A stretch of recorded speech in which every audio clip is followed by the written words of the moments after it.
Bonjour à tous et bienvenue dans Bonjour chez vous. Un plaisir pour chacun d'entre nous de vous retrouver aujourd'hui. Une nouvelle semaine d'émission qui commence et aujourd'hui, on va voir ce qu'est être chrétien. C'est bien plus qu'un choix de religion et on va voir ensemble ce que ça signifie fondamentalement et profondément. Bonjour Frank, bonjour Aurélie. Bonjour Evelyne, bonjour Frank. Frank qui se réveille à l'instant. T'es encore un petit peu endormi aujourd'hui? On est lundi, c'est ça là? On est lundi, c'est ça. On est lundi. Bon lundi Frank. On est là, on se réveille. T'as passé un bon week-end? Ouais, ça a été. Ça a été. Bon. T'as peut-être pas assez dormi, j'ai l'impression. Il a fait la fête peut-être. Ah oui, c'est sûr. On est relax ce matin, petit lundi. C'est lundi, on est relax, mais on est réveillé. Petit lundi. Et Frank, aujourd'hui, tu vas faire une rubrique Réponse d'experts. Tu nous diras ce que signifie suivre Jésus. C'est cela, il recommence. Est-ce que tu vas chanter « Moi, j'ai décidé de suivre Jésus ». Vas-y, continue. T'as vu comment sa voix a diminué? Quand elle s'est rendue compte que tu l'accompagnais pas. Je pensais que j'allais embarquer, mais j'ai pas embarqué. Il faudrait que quelqu'un exporte cette petite partie et la mette sur les réseaux sociaux. Avec Aurélie, il fait juste répéter comme ça. N'importe quoi.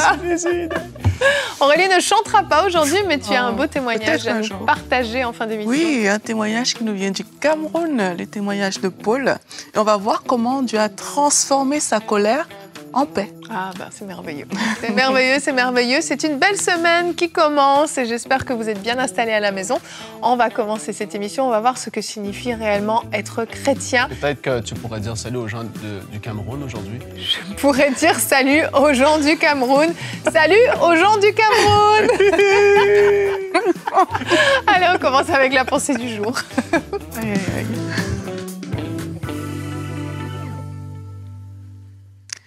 Les disciples de Jésus ont été appelés chrétiens pour la première fois à Antioche. On lit ça dans Actes des Apôtres 11 au chapitre 26. Pourquoi? Parce que leur comportement, leur activité et leurs paroles reflétaient ceux de Christ. En fait, le terme chrétien signifie membre du parti de Christ ou encore disciple de Christ. Mais avec le temps, on voit quand même que ce mot a été galvaudé et il a perdu une grande partie de son sens. Aujourd'hui, on va dire que vous êtes chrétien si vous avez certaines valeurs, si vous allez à l'église de temps en temps ou peut-être même tous les dimanches, si vous êtes né dans une famille chrétienne, avez suivi des cours de catéchisme, si vous récitez des prières chaque jour, si vous aidez un peu des démunis, etc., on peut vous regarder et dire que vous êtes chrétien. Le problème, c'est qu'on peut faire toutes ces choses que j'ai citées sans être vraiment un disciple de Christ. C'est pas parce que je vais à la boulangerie chaque jour pour acheter du pain que je suis un boulanger, par exemple. C'est pas parce que j'amène ma voiture au garage de temps en temps que je suis garagiste. Donc les œuvres à elles seules, les choses qu'on fait ne suffisent pas vraiment pour dire qu'on est un chrétien. La religion encore moins, parce que Jésus n'est pas venu pour apporter une religion sur la terre, il est venu apporter le règne de Dieu. Et en fait, la parole de Dieu nous dit en fait qu'un chrétien, c'est qui? C'est quelqu'un qui est né de nouveau. Et ça, on le voit dans la parole de Dieu. Et la Bible nous dit qu'on est chrétien par la grâce, c'est par grâce que vous êtes sauvés, par le moyen de la foi. Cela ne vient pas de vous, mais c'est le don de Dieu. Être chrétien, c'est quelqu'un qui a accepté Jésus-Christ comme son Seigneur, comme son Sauveur, et qui décide, comme les chrétiens, les premiers chrétiens l'ont fait à Antioche, de pratiquer les œuvres de Christ. Les œuvres viennent parce qu'on a accepté Jésus, parce qu'on a une relation avec lui. La Bible dit que tous ceux qui ont reçu Jésus, tous ceux qui croient en son nom, la parole où Jésus leur a donné le pouvoir de devenir enfants de Dieu. Et lorsqu'on a ce pouvoir d'enfant de Dieu, là, on peut pratiquer les œuvres de Dieu. Mais trop souvent, on pratique des œuvres, on prie même le Seigneur et tout, mais on n'a pas cette relation avec Jésus, tout simplement parfois parce qu'on ne la connaît pas ou parce qu'on pense que c'est à force de répéter les mêmes choses tous les jours que ça veut dire qu'on a cette relation. En fait, répéter les mêmes choses, c'est de la religion. Mais la relation, c'est quand tu commences à voir, en fait, Jésus m'a sauvé. Tu l'acceptes comme ton sauveur. Ça veut dire que tu reconnais qu'à la croix, il a porté tes souffrances, il a pris tes péchés, il est mort et en retour, il t'a donné sa vie. Tu l'acceptes aussi comme ton Seigneur. Ça veut dire qu'il devient le propriétaire de ta vie, celui à qui appartient ta vie. Désormais, c'est sa parole qui doit te diriger. C'est lui qui doit te conduire. Et une fois que tu commences à faire les œuvres parce que c'est la parole de Dieu qui te conduit, pas juste ta bonne conscience, pas juste tes émotions ou tes sentiments, mais là, en fait, tu es dirigé par Dieu et là, tu es un véritable chrétien né de nouveau. Merci beaucoup Aurélie. Et quand on parle de différence entre le côté religieux mais aussi l'aspect de la relation, moi je pense tout de suite à Nicodème. Vous savez, Nicodème, c'était un pharisien. C'était quelqu'un qui connaissait vraiment les Écritures, qui était bercé dans les Écritures, même je pense qu'on peut dire que c'était un expert des Écritures. Et pourtant, en cachette, il va aller voir Jésus un soir et il va aller lui demander, mais en fait, mais comment est-ce que je peux faire pour vivre ce dont tu parles en fait? Et Jésus va lui dire, c'est pas notre verset du jour, mais dans Jean 3,3, et Jésus va lui répondre, il va lui dire, en vérité, je te le dis, Nicodème, à moins de naître de nouveau, personne ne peut voir le royaume de Dieu. Jésus utilise un nouveau terme, naître de nouveau. Et là, Nicodème est très drôle parce qu'il va lui poser la question, il va lui dire, mais est-ce que ça signifie qu'il faut que je retourne dans le ventre de ma mère? Parce que il prend le sens littéral. Et en fait, on voit qu'il n'avait pas eu cette compréhension. Et Jésus va lui expliquer qu'il faut, oui, naître d'eau, mais naître d'esprit aussi. Et en fait, quand il parle de cette nouvelle naissance, c'est une recréation de notre esprit, de notre cœur, en fait, de notre être profond, de celui qu'on est, qui est transformé. Quand on fait ce que tu disais, Aurélie, dans ta pensée, quand on fait de Jésus-Christ notre Seigneur, notre Sauveur, qu'on vient vers lui, qu'on lui donne vraiment notre vie, eh bien, on va vivre cette expérience qui est une expérience surnaturelle qu'on ne peut pas créer parce qu'on en a juste envie, parce qu'on a fait des efforts, parce qu'on a lu des livres. C'est tout à coup, en fait, c'est la révélation de Jésus-Christ, mort à la croix pour moi, ressuscité pour moi, qui donne sa vie pour moi. C'est cette révélation qui fait que tout à coup, en fait, je vis cette nouvelle naissance. Et profondément, dans mon être intérieur, dans mon esprit, je suis changée. Et ça, c'est pas des efforts, c'est pas un changement de notre caractère. On parlera de ça d'ailleurs cette semaine. C'est pas ça. C'est que profondément, mon cœur est changé. Et tout à coup, en fait, je suis tournée vers les choses à faire le bien. Mon cœur est transformé. Je veux faire la volonté de Jésus. Je veux le suivre. Et tu nous en parleras tout à l'heure, Frank. Tout à coup, je suis disposée et j'ai comme en moi cette capacité de suivre Jésus et de lui obéir. Ouais. Et alors qu'on parle de ça, j'ai envie que tous ceux qui regardent, qu'ils puissent enlever l'étiquette qu'ils ont sur le front, d'évangéliques, de baptistes, de catholiques, de protestants, de luthériens, de tous les yens et les istes possibles, parce que, en fait, être chrétien, c'est pas parce que tu as été baptisé dans une église, c'est pas parce que tu as été baptisé sous une dénomination quelle qu'elle soit, c'est pas parce que tes parents ont été, eux, catholiques ou protestants ou évangéliques ou charismatiques. Ça n'a rien à voir avec tout ça. On comprend le pourquoi qu'il peut y avoir des dénominations et toutes ces choses. Il y a des croyances, des mouvances, des choses. Mais être chrétien, un enfant de Dieu, est transféré du royaume des ténèbres au royaume de la lumière. Devenir pas juste une créature de Dieu, mais un enfant de Dieu, où est-ce qu'il est ton Père céleste, parce que tout le monde n'a pas Dieu comme Père. Ça demande de vivre la nouvelle naissance. Et t'enlèves toutes les étiquettes, parce qu'il y a des gens qui sont dans des églises dites évangéliques, qui sont pas nés de nouveau, mais ils sont là par habitude et tradition. D'autres dans les églises catholiques, pareil, et d'autres dans d'autres églises, c'est pareil. Là, on ramène ça à la vérité, à la simplicité de la parole de Dieu. Aurélie en a très bien parlé. Evelyne t'a parlé d'un changement profond. C'est celle où on devient l'habitation de Dieu. Le Saint-Esprit vient habiter notre esprit. Et là, ça, c'est la nouvelle naissance. Le Saint-Esprit en toi témoigne que tu es enfant de Dieu. Te fait comprendre que maintenant, wow, j'ai plus pour père le diable, parce que Jésus a dit, soit que tu as le père pour diable, comme père, tu as le diable, ou tu as Dieu comme ton père. Et donc, la nouvelle naissance, ce n'est pas une histoire de j'ai été baptisé enfant, ou je suis dans cette église, ou dans cette affaire. Je veux pas rentrer dans tout ça.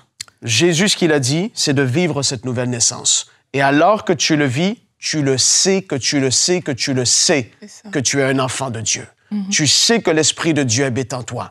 Et là, par contre, c'est là qu'en effet, la parole, les doctrines, les choses, tout ça sont des choses importantes. Mais premièrement, c'est la nouvelle naissance. Et ça passe par une vraie repentance, tu vois, parce que parfois, il y a des personnes qui ne peuvent pas mettre le doigt sur « je me suis repenti à tel moment ». Ça, c'est parfois un bon signe aussi. Effectivement. Pour reconnaître que, en fait, peut-être que la repentance n'a tout simplement pas eu lieu parce qu'on a peut-être grandi dans une famille, on se dit « ok, je suis chrétien ». Mais en fait, si dans votre vie, vous n'avez pas ce moment où vous pouvez vraiment dire que là, je sais que je me suis approché de Dieu. Même si ce n'est pas très clair, mais il y a un moment où il y a eu un changement dans notre vie, où on sait que Dieu a fait quelque chose, on peut mettre le doigt dessus. Et ça a changé, en fait, notre façon de vivre. Comme tu disais, ça nous a tourné vraiment vers le Seigneur.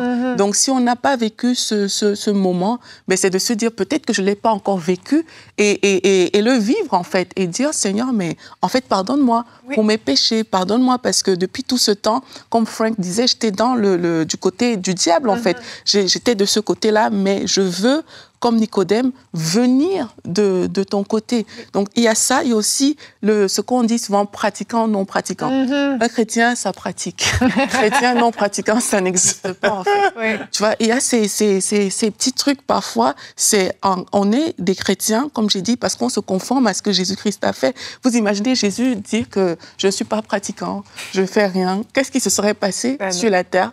Pour nous, il n'y a rien qui se serait passé, vous voyez? Donc, un chrétien aussi, c'est vraiment quelqu'un, parce que justement, il s'est repenti, parce qu'il reconnaît en Jésus son Seigneur, son Sauveur. En fait, il décide de lui donner sa vie. Et quand tu donnes ta vie à Jésus, de fait, tu vas pratiquer, en fait, exactement. Sa volonté. Il y a pratiquant, non pratiquant, puis il y a aussi je suis croyant. Moi, je suis croyant, mais bon, je ne vais pas trop à l'église. Et en fait, le fait de croire en Dieu ne fait pas de nous des enfants de Dieu. Non. Et Jacques 2,19, c'est notre verset du jour, nous dit « Tu crois qu'il y a un seul Dieu? Tu fais bien. Les démons le croient aussi et ils tremblent. Et croyez-moi, les démons ne sont pas enfants de Dieu. » Et en fait, le fait de croire qu'il y a un Dieu, de croire peut-être même dans la théorie de la création, de croire toutes ces choses ne suffisent pas. Moi, j'ai grandi dans une famille protestante, justement. Donc, on m'a enseigné les bases de la Bible toute mon enfance. J'ai fait mon catéchisme. À l'âge de 13 ans, ça ne m'intéressait plus trop, mais j'ai continué à croire qu'il y avait un Dieu. Et à l'âge de 19 ans, j'ai commencé à aller dans une église évangélique. J'ai goûté à la présence de Dieu, j'ai aimé ça. J'ai passé 1 an dans l'église, mais j'étais toujours pas sauvée. Toujours pas.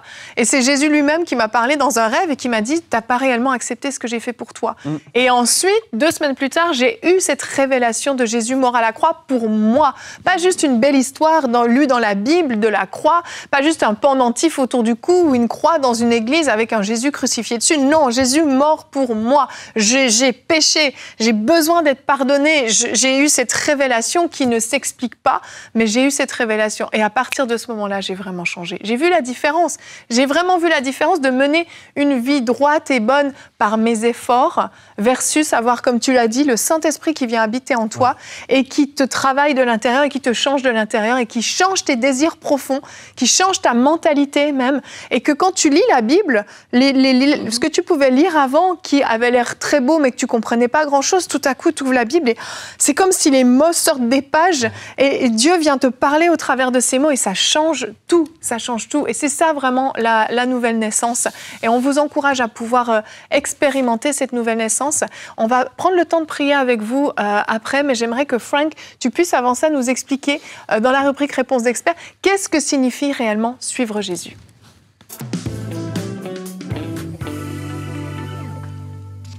Ouais, c'est super intéressant de parler de la nouvelle naissance parce que, et même, je termine un peu la parenthèse parce que c'était tellement intéressant ce que Evelyne disait. Beaucoup de gens, je crois que vous vous retrouvez là-dedans. Moi, j'ai grandi dans l'Église. Mon père est un pasteur. Mais j'ai dû prendre, à un moment donné, la décision de suivre Jésus.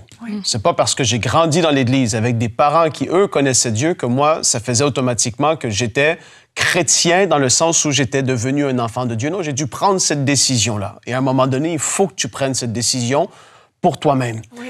Et qu'est-ce que Evelyne disait par rapport au fait que tu dois accepter ce que j'ai fait à la croix pour toi, quand Jésus lui a dit ça. Il y en a beaucoup qui vont se dire, mais pourquoi Jésus, qu'est-ce qu'il a fait à la croix pour moi? C'est parce que par tes péchés, tu as été séparé d'avec Dieu. Et c'est tout ça, là. C'est la réconciliation, c'est-à-dire tes péchés t'ont séparé d'avec Dieu, et à cause que tu étais séparé d'avec Dieu, tu avais besoin de recevoir le pardon pour tes péchés pour être réconcilié avec lui. Et Jésus, les péchés, ce que ça coûte, ça l'amène la mort, en fait. Et Jésus, lui, il devait prendre notre place à la croix. On méritait de mourir à cause de nos péchés. On méritait d'être séparés d'avec Dieu. Jésus a vécu parfaitement.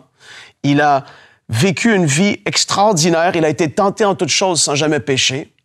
Mais alors qu'il a vécu cette vie-là, il ne méritait pas de mourir comme il est mort sur cette croix, mais il a dit, je vais prendre la place de l'humanité. Je vais aller sur cette croix à leur place, afin que, moi, je vais dire, Dieu, je meurs, le châtiment qu'eux, ils méritent, moi, je le prends à leur place.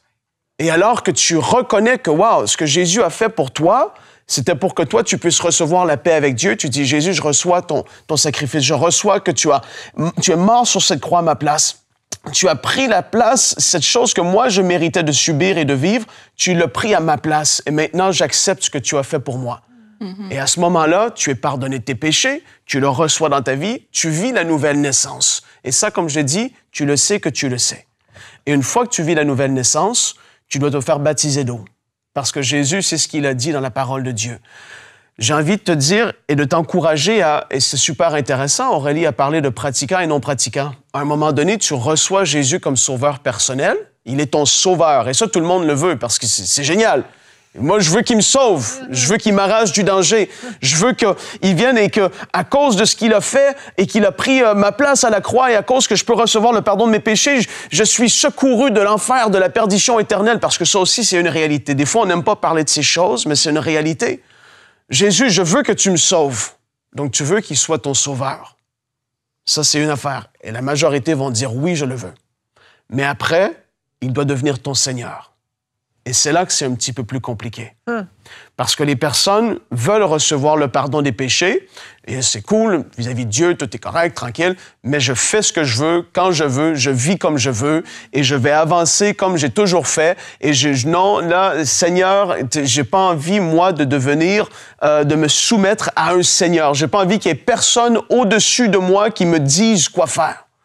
Et ça, bien, suivre Jésus, c'est ce que ça demande. Et c'est là qu'on en vient, quoi, parce qu'il a demandé des choses en particulier dans la Bible. Premièrement, la Bible, quand tu suis Jésus, la Bible doit faire partie de ta vie au quotidien.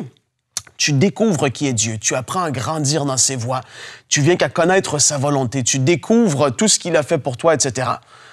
Mais alors que tu vas te soumettre à sa volonté, ben c'est en effet là que tu entres dans cette dimension de Jésus n'est pas juste mon sauveur, mais il est mon Seigneur. Et ça, c'est ce que je veux qu'on puisse regarder ensemble.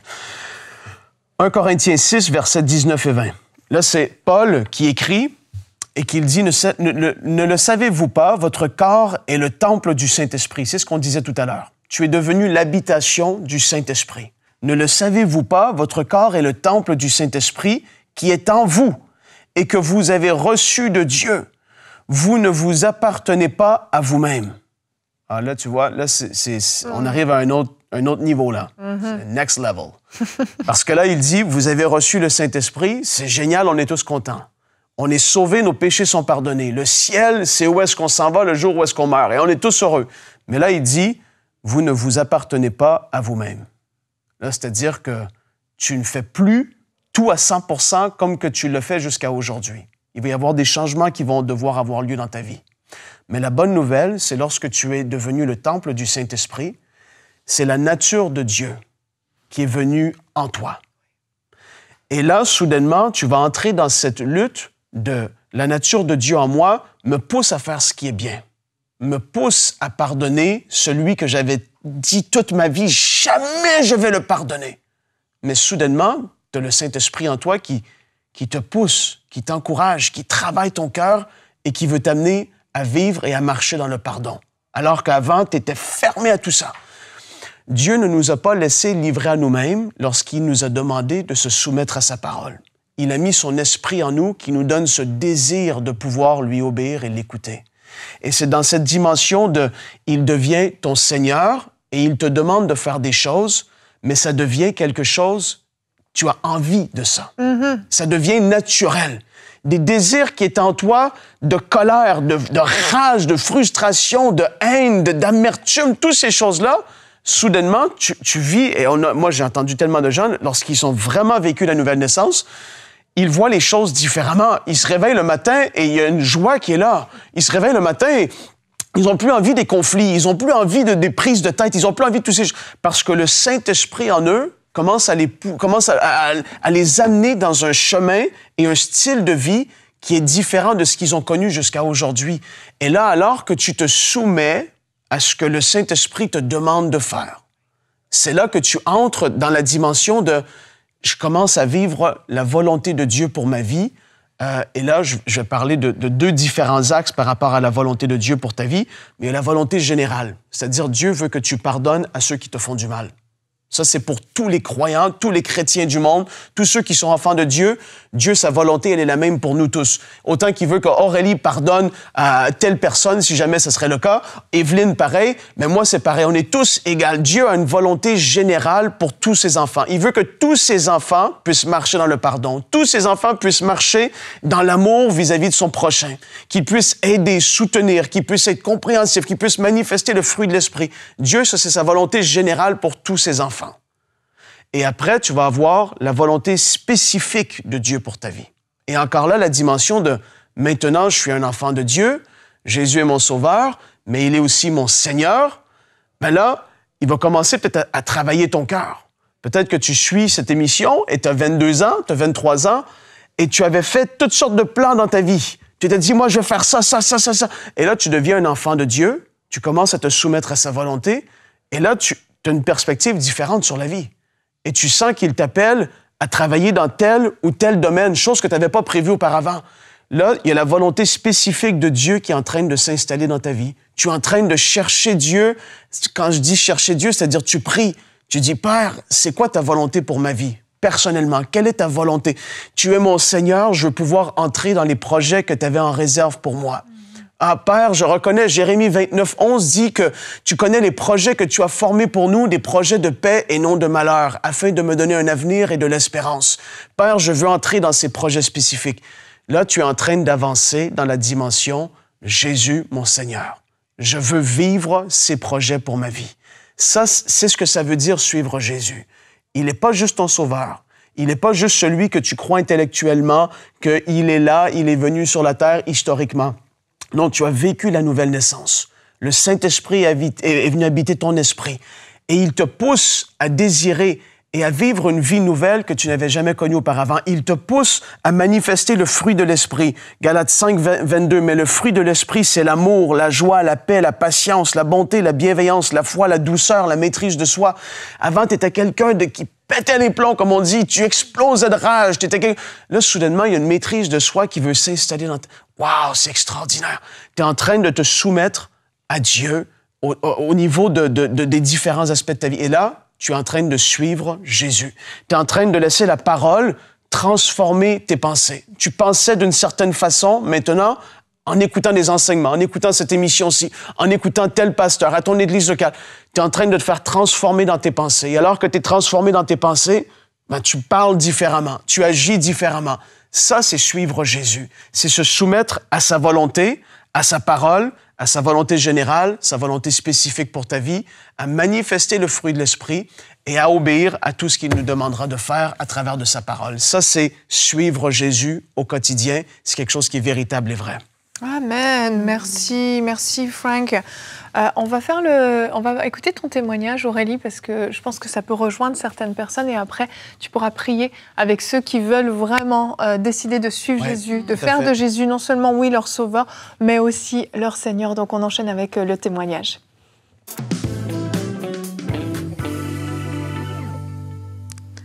Donc, comme je vous ai dit, c'est le témoignage de Paul du Cameroun.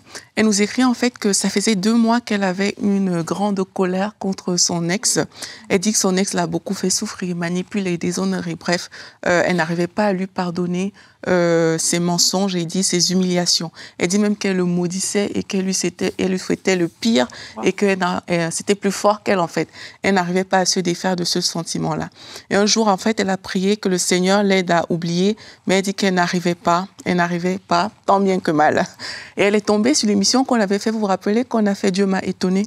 Oui. Elle est tombée sur cette émission-là. C'était la 1500e. Et c'était la 1500e. Exactement. Et elle dit qu'alors qu'on a lu le témoignage d'une fille dans cette émission-là, qui vivait dans l'amertume. Elle dit, je me suis sentie directement concernée. J'ai fondu en larmes profondément émue. Et à cet instant, j'ai soudainement désiré le bien pour mon ex. Et elle dit qu'à la fin de l'émission, elle allait prier dans sa chambre. Elle a demandé pardon au Seigneur pour la désobéissance qu'elle vivait depuis. Elle a prié pour que son ex soit quelqu'un d'heureux. Et elle a ressenti un poids et un fardeau s'enlever sur son cœur. Elle dit qu'elle a été complètement délivrée de cette colère. Elle dit désormais, même quand ce passé douloureux refait surface, j'entends comme une voix me souffler, je t'ai délivré, n'y pense plus. Donc, par la grâce de Dieu, elle a pardonné aussi à toutes les personnes pour qui elle avait la rancune, à part cet ex-là. Donc, on bénit le Seigneur parce qu'en fait, c'est ce qui arrive dans la vie des personnes quand elles décident de suivre Jésus. Comme Frank disait, elles se soumettent à la volonté de Dieu. La volonté de Dieu, c'est qu'on pardonne. La volonté de Dieu, c'est qu'on soit libéré même des chaînes à l'intérieur. Comme elle a eu cette délivrance-là aussi de la colère. C'est ça la volonté de Dieu, qu'on choisit de le suivre et de se soumettre.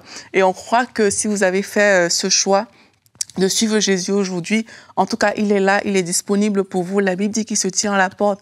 Il frappe à la porte, espérant juste que tu lui ouvres ton cœur et que tu lui dises, viens dans ma vie aujourd'hui, Seigneur. Donc, si vous avez entendu les messages qu'on a communiqués aujourd'hui, on vous a parlé de suivre Jésus, de faire de Jésus son sauveur, mais aussi son Seigneur. Alors, on peut tout simplement prier ensemble dans cette émission et dire, Seigneur Jésus-Christ, je reconnais que j'étais loin de toi. Je reconnais que tu m'as sauvé. Tu as pris mes péchés à la croix. Aujourd'hui, je te choisis non seulement comme mon sauveur, mais aussi comme mon Seigneur. Je veux te suivre. Je veux marcher avec toi désormais. Que ma vie fasse ton plaisir. Que ma vie fasse ta joie, Jésus-Christ. Je t'appartiens à jamais. Et je veux marcher dans toutes tes voies. Merci, Seigneur Jésus-Christ. Amen. Amen. Alléluia. Je crois que si vous avez fait cette prière de tout votre cœur, le Seigneur, il est fidèle, il est juste. Ça veut dire que vous êtes devenu un enfant de Dieu. Et comme Frank a dit, on vous encourage à rejoindre une église locale, à prier, à passer du temps avec le Seigneur, à vous ouvrir encore à la parole, redécouvrir le Seigneur Jésus dans sa parole tout simplement, grandir avec lui et vraiment c'est la meilleure décision d'une vie. Nous tous on l'a prise et si c'était à refaire, on le refera encore. Donc bienvenue dans la famille de Dieu. Yes. Amen, vraiment, c'est une grande joie et la Bible dit qu'il y a une fête en ce moment au ciel pour chacun d'entre vous qui avez pris cette décision vraiment de faire de Jésus, oui, non seulement votre sauveur mais aussi votre Seigneur. Et vous pouvez, si vous le souhaitez, nous envoyer votre témoignage comme Paul l'a fait. Vous allez sur emcitv.com/témoignage. Et je vais terminer en remerciant vraiment chacun d'entre vous qui êtes partenaires, qui faites partie de la grande famille des partenaires qui soutenaient EMCI et qui nous permettent de diffuser ce genre d'émission qui amène ce beau message de l'Évangile. Merci infiniment à chacun d'entre vous. Et on va se retrouver demain. Demain, on va parler des défis de la relation parent-enfant, mais adulte. Moi, et c'est un thème. Tu ne seras pas là, effectivement, mais on aura. C'est vrai, tu es un enfant adulte. Toi, tu es un enfant, point. C'est pour ça, en fait. Tu me regardais comme si on allait se retrouver. Non, je parle à nos amis, mais je t'inclus dans la discussion. Mais tu peux suivre l'émission de demain si tu le souhaites. Tu crois que ce serait bien pour moi? Ça te ferait du bien, apparemment. Mais Freddy sera avec nous et il nous parlera de la responsabilité de prendre soin de nos parents âgés. Alors, on va tâcher de faire un équilibre. On va voir peut-être les défis du côté des parents, le défi du côté des enfants et on va voir comment avoir une bonne relation avec nos parents, à nous, qui sommes adultes, parce que c'est un sujet qu'on n'aborde pas souvent, mais pourtant, ça peut être une grande source de conflit. Donc, on abordera ce sujet demain sans Frank, vous l'aurez compris. Allez, à demain. Bonjour chez vous.